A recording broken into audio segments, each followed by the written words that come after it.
The mystery of MH370 remains 9 years later. Here are all the theories, dead ends, and unanswered questions from the most bizarre airline disaster of the century. On March 8, 2014, Malaysia Airlines Flight MH370 vanished from air traffic control radar screens, never to be seen again, spawning the most incredible aviation mystery of the 21st century. The 239 people on board were never found and are presumed dead. Investigations dedicated to finding the plane, the victims, or any substantial evidence of what happened have come up with next to nothing, inviting speculation and conspiracy theories to fill the vacuum. A new Netflix documentary has helped speculation swirl further. In July 2018, the Malaysian government, which has largely taken the responsibility for investigating the disappearance, issued what it said was its final report on the fate of the plane. Malaysia's Transport Minister, Anthony Loke, had promised total transparency in the document, with no redactions or obfuscations. But it wasn't able to answer the fundamental question of what happened to the plane. French authorities have started a new investigation into what really happened. In 2023, affected families urged Malaysia's government to allow another search. Here's what we know, what theories have been put forward, and the questions that remain. A normal takeoff, good night, then nothing. Flight MH370, a Boeing 777, left Kuala Lumpur, Malaysia, at 12:41 a.m. local time on March 8, 2014, with 239 people on board. More than 150 passengers were Chinese.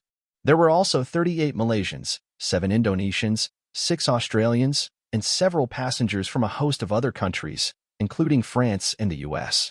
12 crew members were on board as well.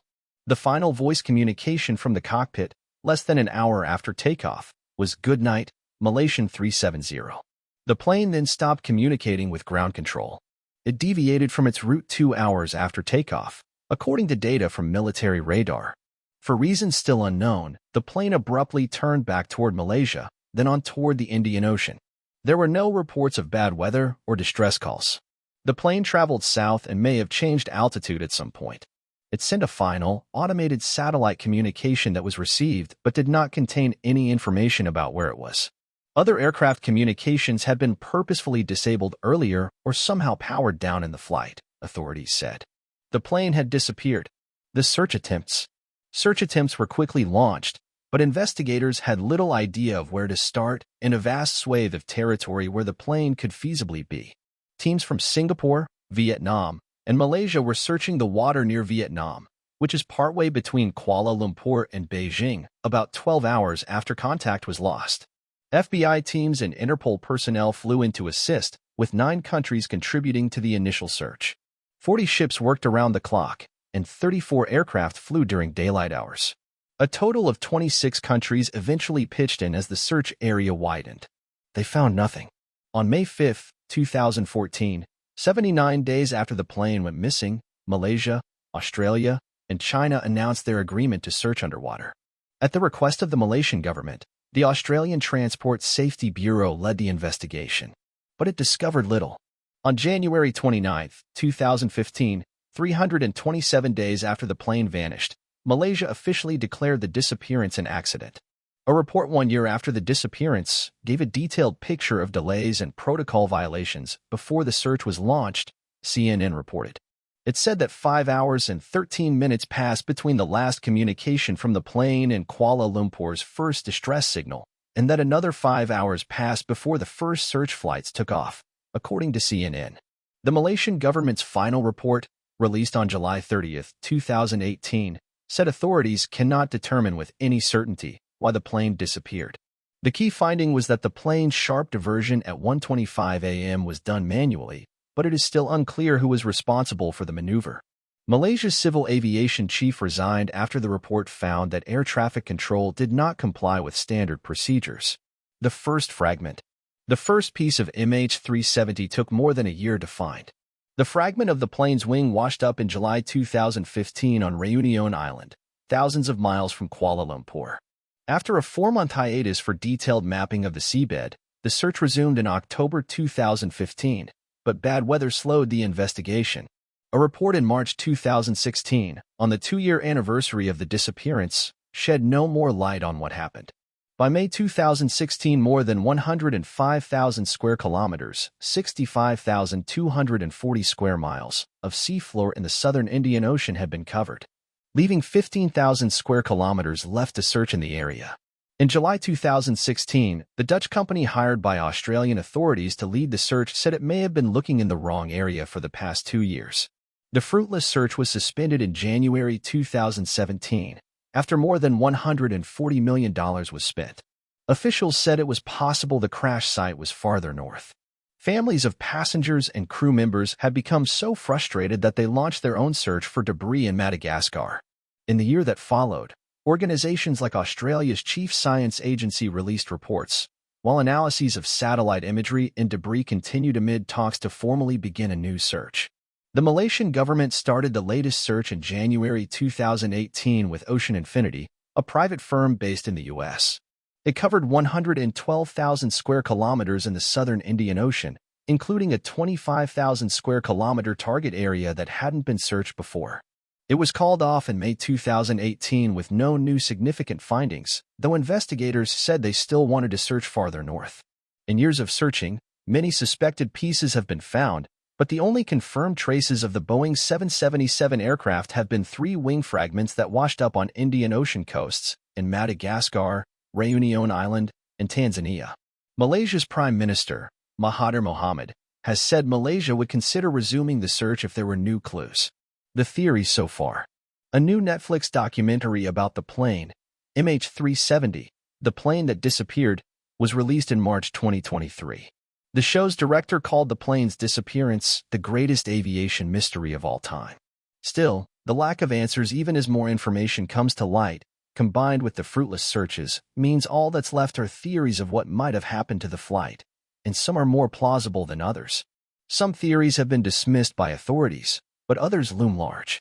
A theory considered by the Malaysian government and the Australian Transport Safety Bureau is that the passengers and crew of MH370 were incapacitated by an oxygen deficiency.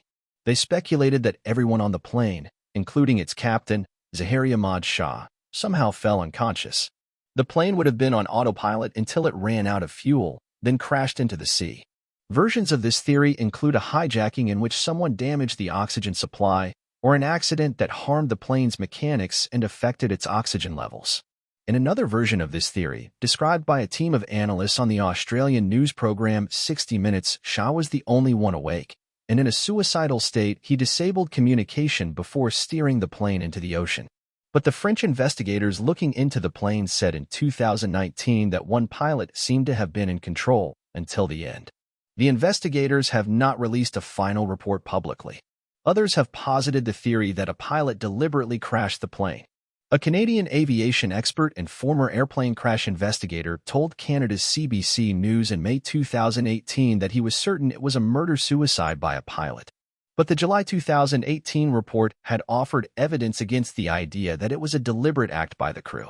The 495-page document said neither the pilot nor the first officer showed psychological signs suggesting they could have deliberately crashed the plane. It said that among the crew members, there were no behavioral signs of social isolation, change in habits or interest, self-neglect, drug or alcohol abuse. Investigators also said the crew members' movements captured on CCTV before the flight and their voices on air traffic control recordings did not seem any different from how they were on previous flights.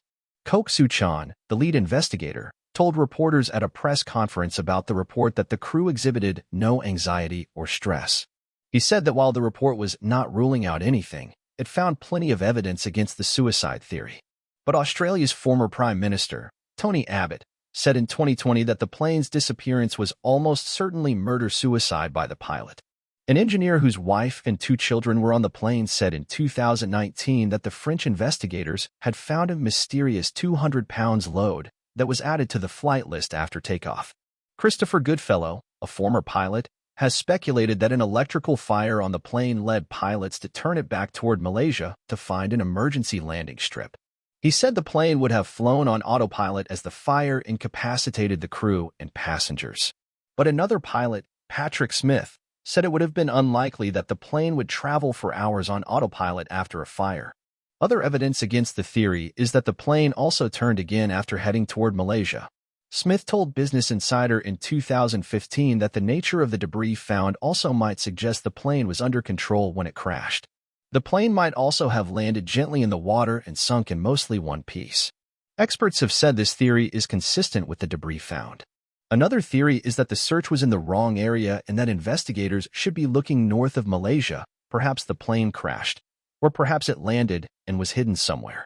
But that was rejected by Inmarsat, the British company that owned and operated the satellite that tracked MH370 until it dropped off the network. The July 2018 report pushed back on a theory that batteries and fruit in the plane's cargo had somehow formed an explosive mixture that brought down the plane. Other theories are that the plane was taken over remotely in a bid to foil a hijacking.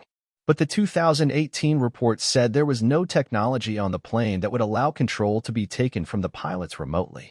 Details that emerged in early reports on the plane's disappearance, including that 2 people boarded with stolen passports and that no one seemed clear whether everyone had boarded the plane, have helped other theories swirl.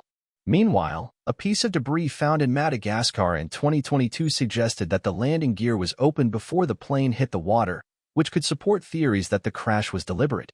But the item has not been officially confirmed to be part of the plane. More outlandish theories include the plane being shot down by perhaps the U.S. military, the idea that Russian President Vladimir Putin knows the plane's location, a mystery extra passenger taking control of the plane, a Bermuda Triangle-style area causing the plane's disappearance, and North Korea taking the plane. Other theories blame the CIA, Israel, and aliens, all traditional bogeymen for conspiracy theorists. Unanswered questions.